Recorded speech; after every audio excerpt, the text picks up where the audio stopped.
Welcome to the Advisor AI Solutions podcast, where we explore how cutting edge strategies are transforming businesses, scaling operations, and driving extraordinary growth. I'm your host, Jordan Salvador, and today I'm joined by Scott Black, founder of Gaia Dome Solutions. Since 2012, Scott's been pioneering the use of non toxic natural building materials like hempcrete, wood wool, compressed straw, and clay plasters to create modular dome homes that are not only sustainable but are also designed to enhance human well-being. His company has been at the forefront of building eco-friendly, non-toxic homes that harmonize with nature while also educating communities worldwide through workshops and training. Scott, it's an absolute privilege to have you here.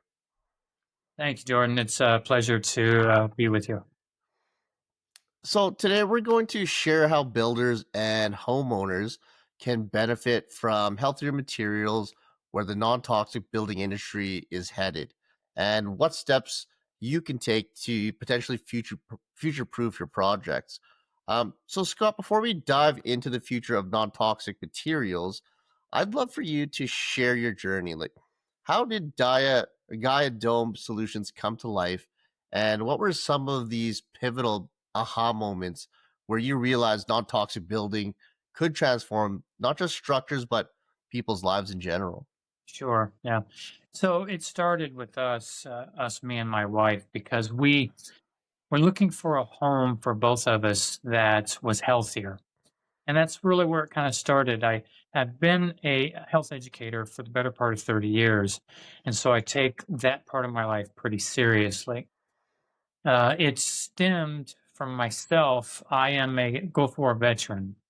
And many years ago, when I was overseas, I was exposed to many toxins that have created some issues within my life.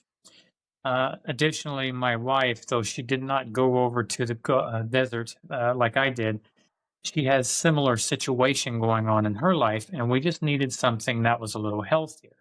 So I did a lot of research, and we found out that hemp was probably the answer. So as I dug more and more into it, hemp was in fact the answer. And I believe in energy between you and I, energy between I and the universe, and energy between our homes. And dome structures I found resonate energy better than a standard square home. So I told her, I said, why don't we look at dome homes? Longer story short, I went to American manufacturers and I said, "Can you do your structure with hempcrete?" And they all said, "Yes, we can, but we have to do a double dome." And what they meant is if there's a frame like this, they have to have another frame like this. And when they did that, they put the hemp in between the two frames because the hemp was too heavy for the single frame, if that makes sense.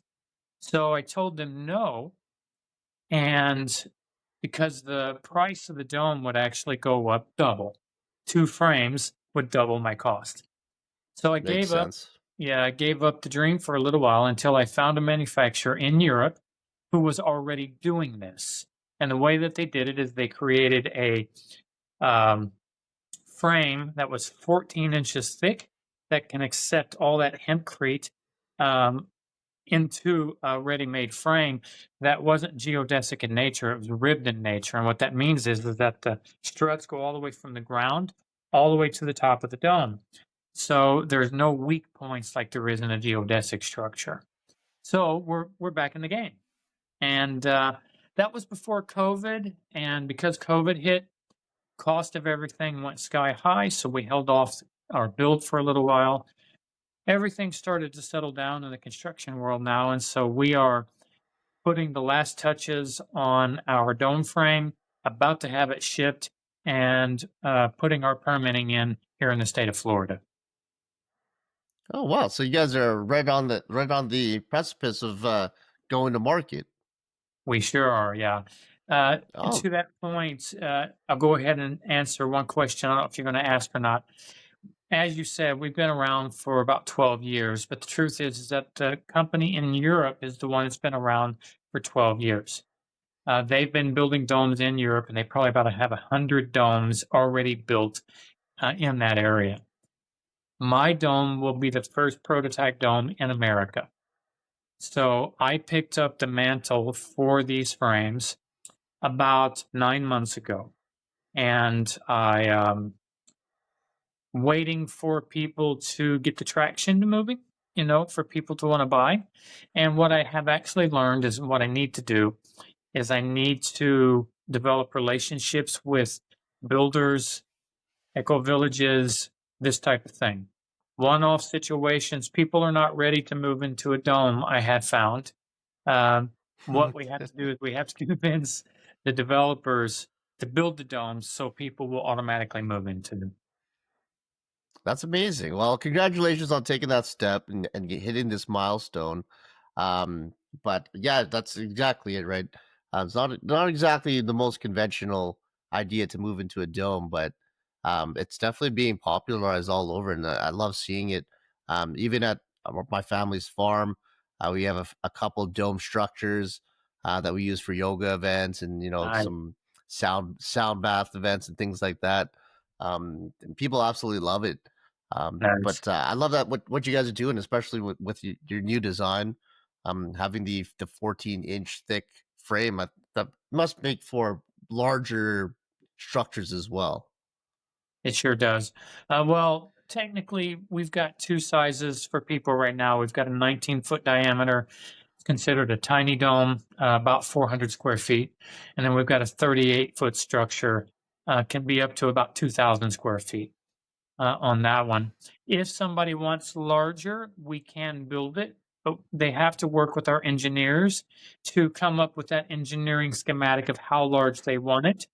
But we can go up to a 100-foot dome if somebody wanted to.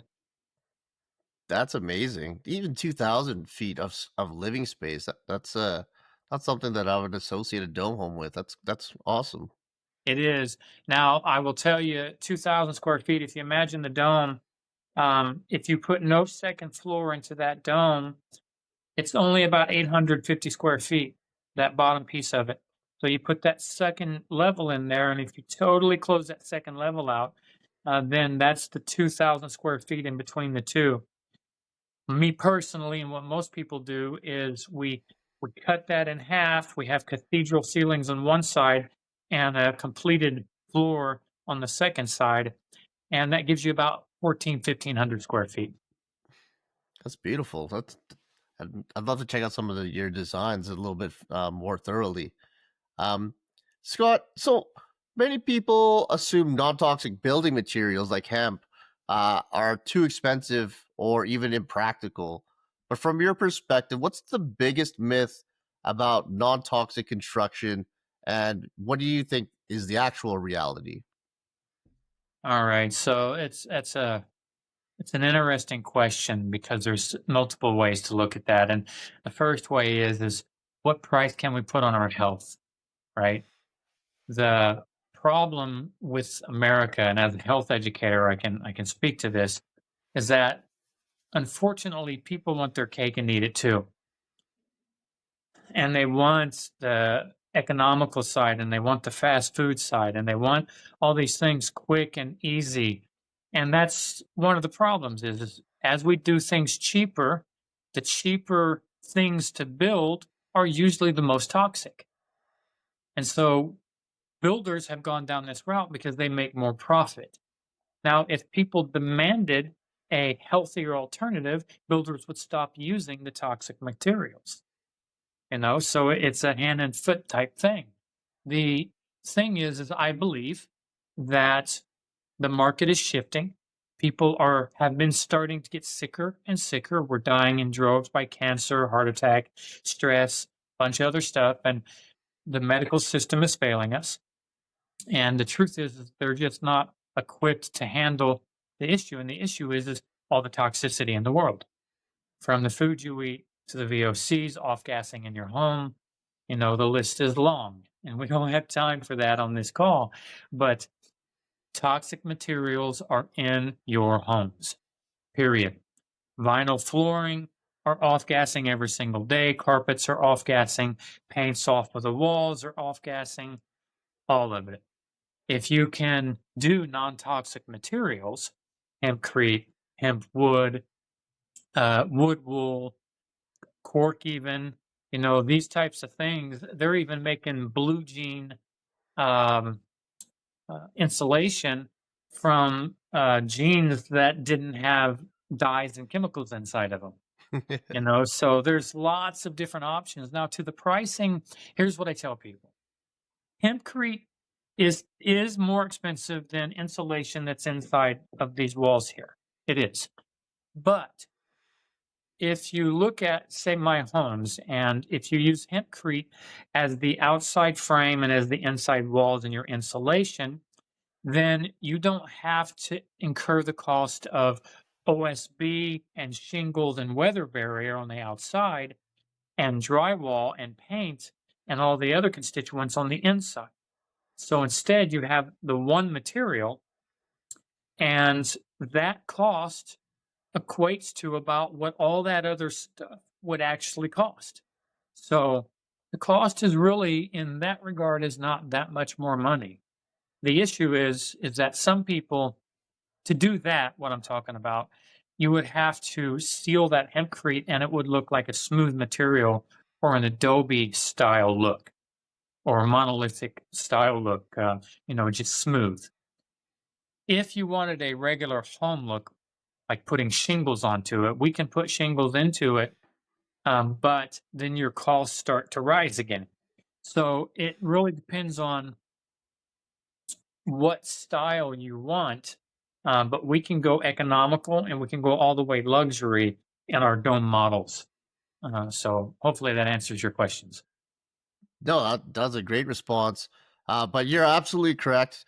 You can't put a price on health, first of all.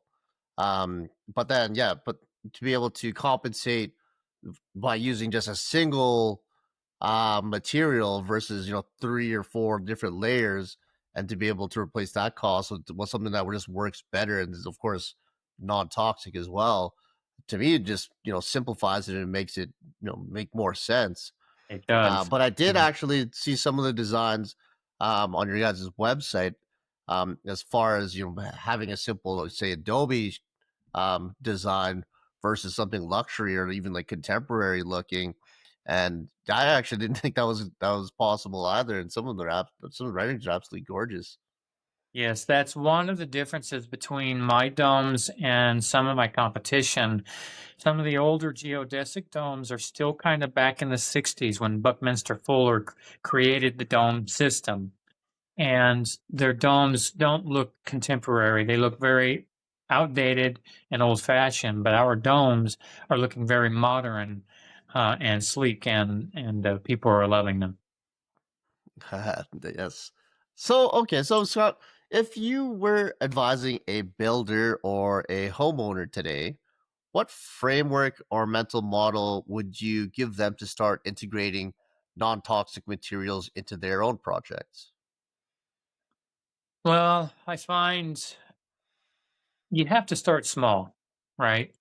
Because I could tell you a list this big and larger of all the things that's bad for you and get rid of them. And depending on how sick you are, will and how motivated you are, will drive that conversation, right? As an example, some of my clients in the past have been cancer patients, and they were given diagnosis of 6 months or a year or 2 months or whatever to live. They were highly motivated to get rid of everything. And so we could do that. We could say, let's get rid of everything in your house that's bad for you and let's start over. But most people are not in that situation, so they don't want to do that. And same with builders. They don't want to get rid of all those cheap economical things. So start small. Start with one thing. Maybe just do hempcrete instead of fiberglass insulation. Maybe use natural wood flooring that hasn't been treated instead of vinyl flooring, because vinyl flooring is a killer. It's really bad for you. Instead of using drywall and paint, maybe use clay plaster or lime plaster. So there's a lot of solutions that could be wins, and it could be simple solutions. Um, Drywall is an example. Drywall is simple for them to put up, but you know what? The way plaster works, and I'll just go over it real quick. Instead of the drywall, under this drywall, there's They're struts, right? And same in every home. Homes have wood struts typically. These apartments have metal struts. But those struts, you can uh, put mesh on instead of the drywall, put like a chicken wire on, and then you can put kind of like what you did in school and you put plaster over the balloons. Remember that? I don't know if Yep. they still Like do the that or paper not. I'm mache. showing my age, yeah. But you can do that on these walls, and you can make them smooth like this. You can make them rounded. You can put whatever feature you want on them, and that's easier than you think. And it's not that much money to do that. So that's an easy win for people. So anyway, to make it simple, start small, start with one thing and then build on it. And what you'll find is that things, your health and things start to compound. You start breathing a little easier just if you do one thing. And then you're like, oh, I can do another. I can do another and another. And next thing you know, you've got a total non VOC, non toxic home. Beautiful. That's absolutely practical. Starting off small with your first renovation, and then just leveling up as you go. Right. I Sure. think that's totally actionable, and you know, definitely, not anyone can complete it, but most people could for sure and should. They should, because we spend more time in the home than we do anywhere else. And you're breathing in this stuff all day long. And we wonder why we're getting sick. There's a lot of issues why we are, the food we eat, but the air we breathe and this and in these homes, I mean, some people realize it and they're spending a huge amount of money on HEPA filters and cleaning and all this other stuff when they are not taking care of the root of the problem. And so changing out your carpet is another example. Get rid of that nasty carpet because it is definitely off Hmm. gassing. Yep, very very important notes for sure, Scott. So looking ahead, where do you see the non-toxic material industry going in, say, the next 5 or 10 years? And what disruptions potentially should we be preparing for? Okay. So disruptions, there's a few, unfortunately. First disruption is supply chain, and that gets back to the cost you were talking about earlier. The cost of these good materials is higher, unfortunately, than the cheaper products. We talked about that earlier. So that's a big, big roadblock. Another big roadblock is it's the education out there. Municipalities, permit counties who do the permitting, and the appraisers and everybody looking at all this stuff, even banks, they don't know what they don't know right now. And the reason is because the industry has held back the hemp association, that the hemp world, they've held it back. And because of this, and it's been demonized over the years, people don't know anything other than it's marijuana, right? So they think this and they think, oh, a hemp home, what are you crazy? What are you, a hippie? No, hemp is mainstream. And so to your thing now, they're making batteries out of it. They're making airplanes out of hemp. Homes now are being made. Hemp blocks are being made. So big buildings are being made out of hemp now. Europe has been using hemp for decades. America's a little behind in that. So we do have some roadblocks. And even though hemp has been legalized in many states now to grow, and the even the THC side has been legalized a little bit, so it's not as demonized as it was before. The powers to be, the oil conglomerates, the coal conglomerates, all of these organizations that stand to lose money because hemp is a miracle thing because it also makes paper and clothing and medicinals, right? So it does a lot of stuff. And so hemp could disrupt the industry. And they are still trying in Congress, they're still trying to ban hemp, even though it's been made legal. So we as a people need to get off of our bums and call our congressman, call our lobbyist, and tell them no, hemp needs to be put on the ballot. Hemp needs to be made legal. And we need to research and understand that hempcrete is, it could possibly save the world. And I mean that because if you look at hemp from the time seed to harvest is 120 to 180 days. And it just goes again and again and again. It can grow year round. And because earlier I said it can make paper and clothing, right? It's a textile product as well. It's sustainable. We don't grow it with pesticides because pests don't eat it. It can't catch on fire. Hempcrete cannot. It doesn't mold. Hempcrete does not. So it just makes sense to use it going forward. Hempcrete, if you utilized it as a home, can last as a hardening material 3 to 400 years. Three Oh to four wow. hundred years. This building I'm in right now won't last 80 years. It just won't, and they have to keep upkeep and upkeep and upkeep.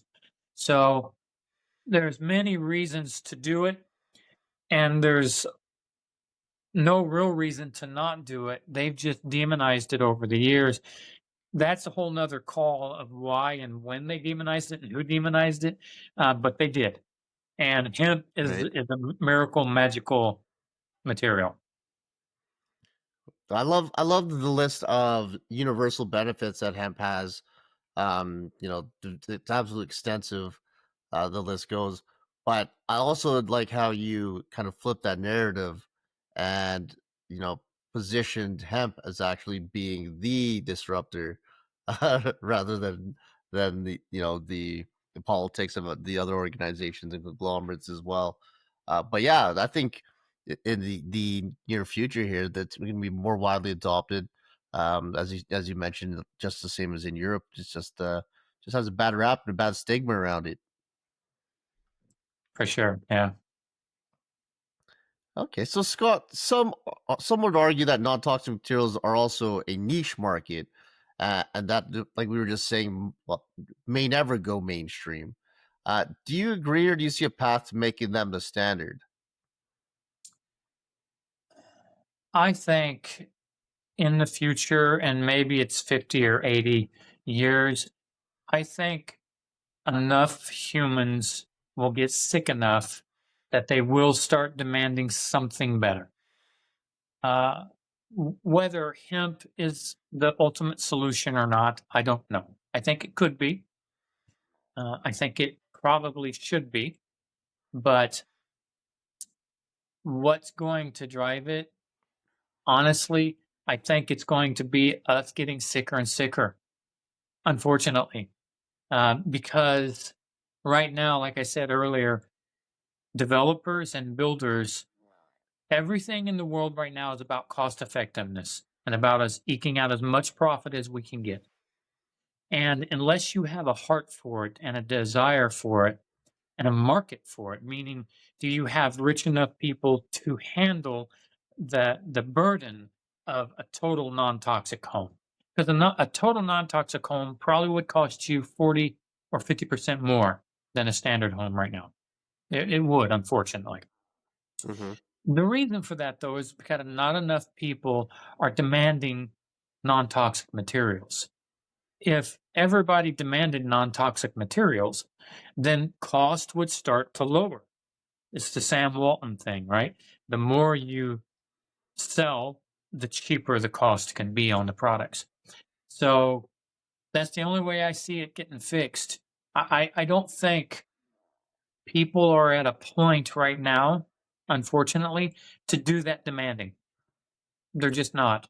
Right. So we could lose steam if people don't uh, stand up, if people don't say what needs to be said.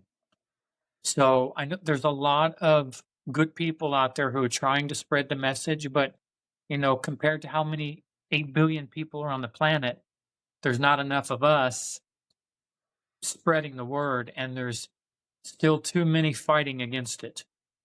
And so we've got a battle against us right now.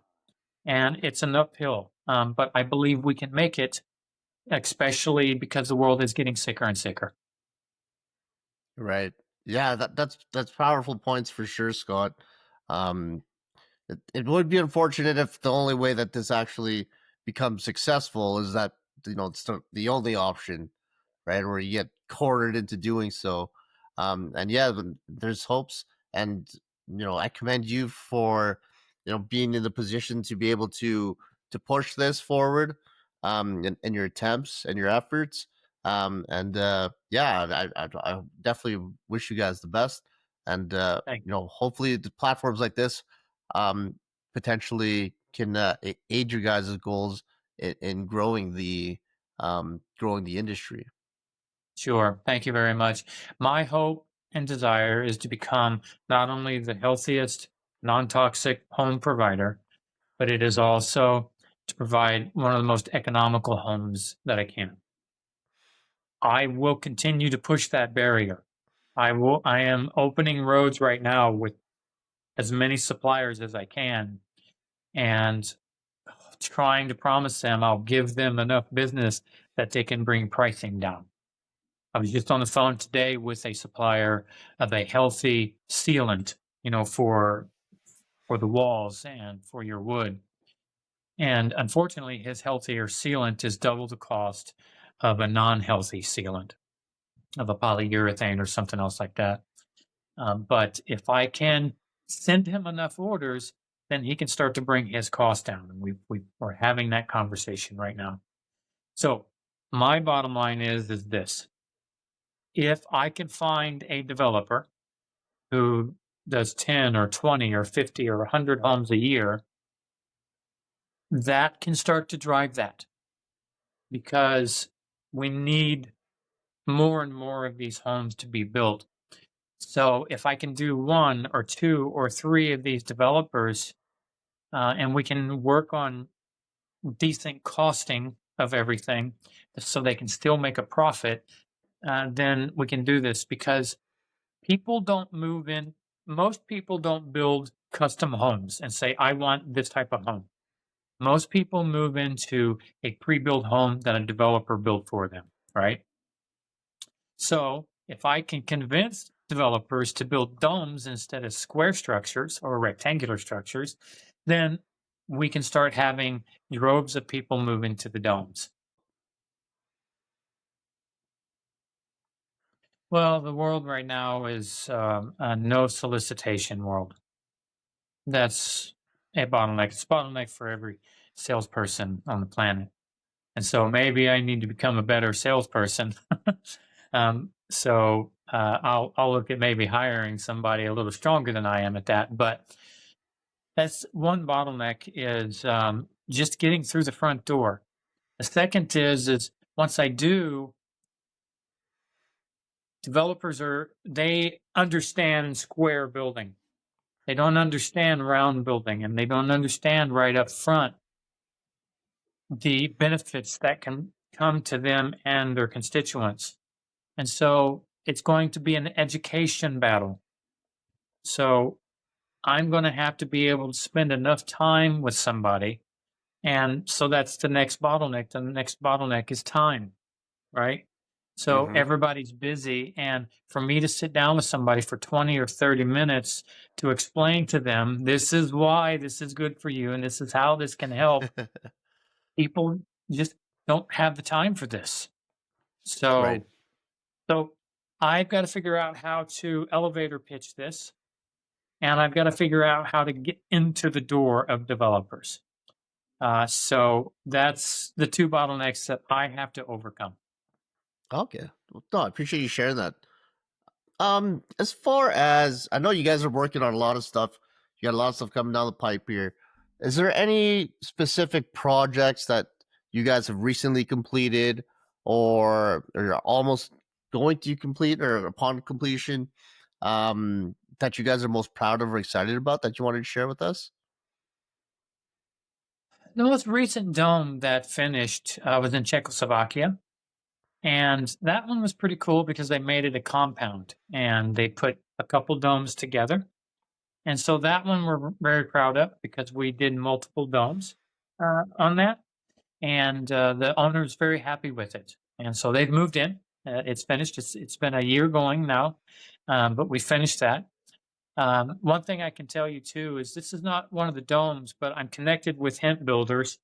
And a story that I got from a hemp builder is there was a in Nevada, sorry, in California, a customer named Stella.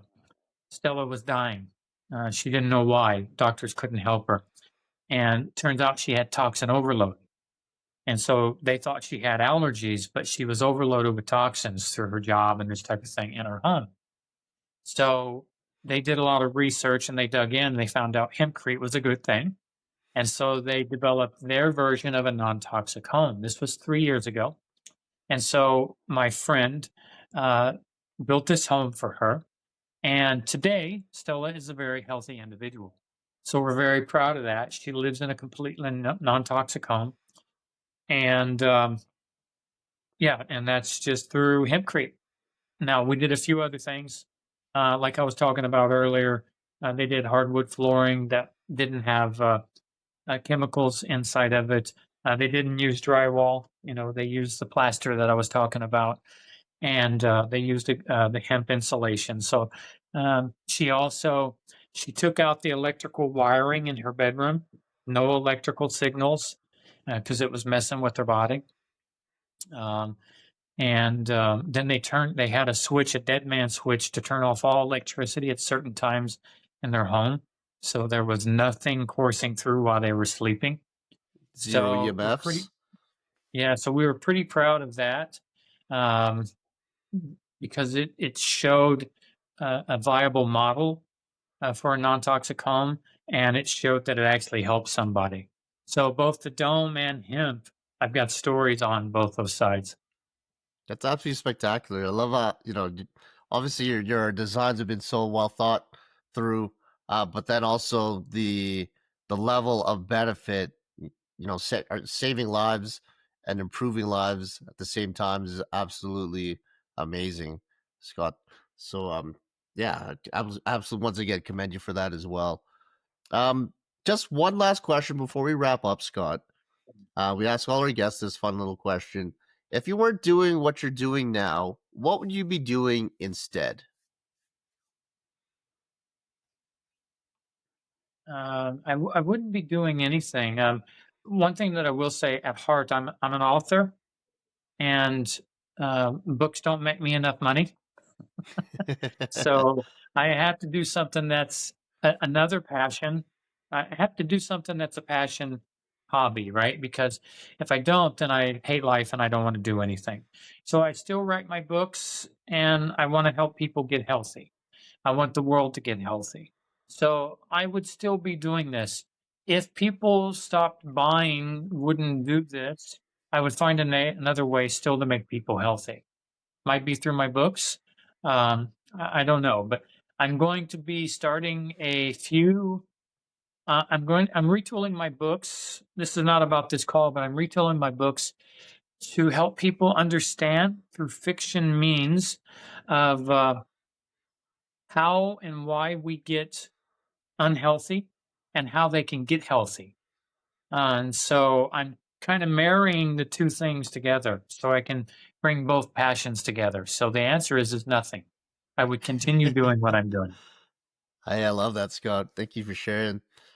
Scott, so before we do close here, where can people find you and Gaia Dome Solutions? And could you leave our listeners with one actionable challenge that they can take this week to start moving towards non toxic building in their own homes or work? Sure. The first thing I could probably tell people, probably one of the easiest things, is to get a reverse osmosis filter. Most people don't do this. Water is toxic. There's fluoride and chlorine, and we've actually found that there's pharmaceuticals in water because they recycle wastewater, right? And people pee out the pharmaceuticals that they're ingesting. And so, yeah, it's bad. And so it goes back through the water supply, and they found that there's actually pharmaceuticals in your water. So clean your water up, guys. That's the first easiest thing that I can tell you from a non toxic home. How people can get a hold of me is GaiaDomeSolutions.com. So www.GaiaDomeSolutions.com. And you can email me at scott@GaiaDomeSolutions.com. And you can call me 848 If you have a way to put that information somewhere on your podcast, you can share that information as well. Absolutely, Scott. I'll be sure to pin that out in our descriptions. Scott, this has been an incredible conversation. We've unpacked the myths around non-toxic materials, explored different frameworks for builders and homeowners, and looked ahead at the future for the industry. For our listeners, the key takeaway is this: your home should heal you, not harm you, and non-toxic materials are the path forward and should be everywhere. Scott, thank you so much for your wisdom and for your wonderful insights today. Thank you. It's been a pleasure.